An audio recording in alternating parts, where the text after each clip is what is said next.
Married my husband and took his last name. Now my full name is identical to a cornstars, so I have a pretty normal first name, but my maiden name is tricky. I like it well enough, but I have spent a good chunk of my life explaining the pronunciation and spelling of it. I had even considered changing my maiden name before I was married for the sake of simplicity. Enter my husband. He has a lovely, easy to spell, very common last name, White. So when he proposed, I decided to take White as my last name. I figured, hey, I got a name that is easier to spell and pronounce. Plus, it meant a lot to him, and I thought it would be a nice romantic gesture. And at first, it was. Now, leading up to our wedding, I was completing my PhD, and working on entering the job market. Once we were married, and the name change became official, I began to modify my CV and my more general use resume. I was newly married, finishing my dissertation and getting ready for my career, and now, at least half my name wouldn't make the hiring coordinator's eyes cross. I was excited. Fast forward to a perfectly innocent presentation on job hunting. The presenter suggests the old trick of Googling yourself to check your web presence for any old, embarrassing relics from social media. I realized I had never Googled my new name and smiled as I popped open a new search tab on my phone.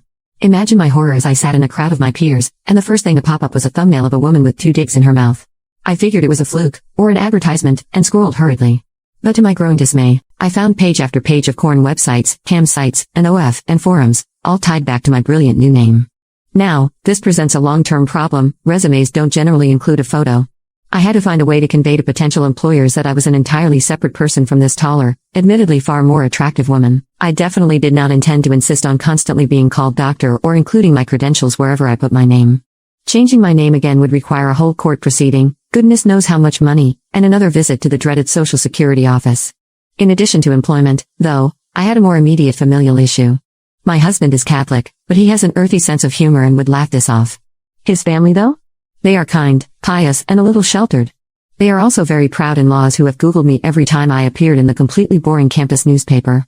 I knew they would understand, but I had to either allow them to stumble blindly into a literal hurricane of digs and pregnancy fetish material, or warn them as kindly as I could. Needless to say, our next visit was profoundly awkward. Now, I insist on using my middle initial in professional settings. I am rather particular about it. My students have been kind enough to comply, though sometimes 1 or 2 giggle when I show up on the first day. More troublingly, I also get the occasional disappointed look.